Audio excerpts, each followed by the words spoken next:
वर्तमान अंगनवाड़ी दीदी आसला बड़ खबर।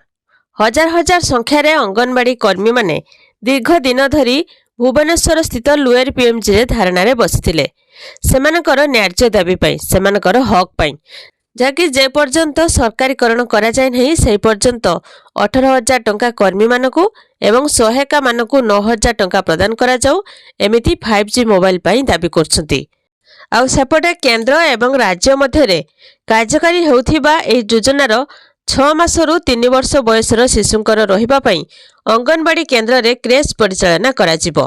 प्रथम पर्याय रे मालकानगिरी, संबलपुर, बौद्ध, रायगड़ा, सुंदरगढ़ व्यतीत राज्यर 25टी जिले में 168 अंगनवाड़ी केन्द्र को पालना केन्द्र भाव में कार्यक्षम करा जायछि। ए केन्द्र गुड़िकर शिशुरंकर सुरक्षा, पुष्टिसारयुक्त खाद्य, निरापद शोइबा व्यवस्था, स्वास्थ्य जांच एवं टीकाकरण सहायता समेत सेवा प्रदान करा जाउछि।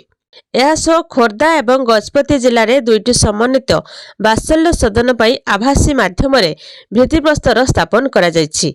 एही सुविधा गुड़िक शिशुंकर जत्न प्रतिष्ठान, शिशु कल्याण कमिटी एवं किशोर न्याय बोर्ड को गोटे छात तले एकाठी कराजिबो। एही कार्यक्रम में आईन मंत्री पृथ्वीराज हरिश्चंदन, महिला एवं शिशु विकास विभागर प्रमुख सचिव शोभा शर्मा, आईन विभागर प्रमुख सचिव डॉक्टर पवित्र मोहन सामल, विभागर निर्देशिका मनीषा बानार्जी प्रमुख उपस्थित रहिछन्ति। तेबे सबुठु गुरुत्वपूर्ण कथा होछि जे अंगनवाड़ी कर्मी मानकर दरमा वृद्धि कराजिबो। आमर उपमुख्यमंत्री प्रभाती परिडांक सूचना अनुसार मुख्यमंत्री मोहन माझी अंगनवाड़ी कर्मी एवं सहायिका मानकर दरमा वृद्धि करिवे। बहुत जल्दी अंगनवाड़ी दीदी एवं सहायिका मानकर दरमा वृद्धि कराजिबो।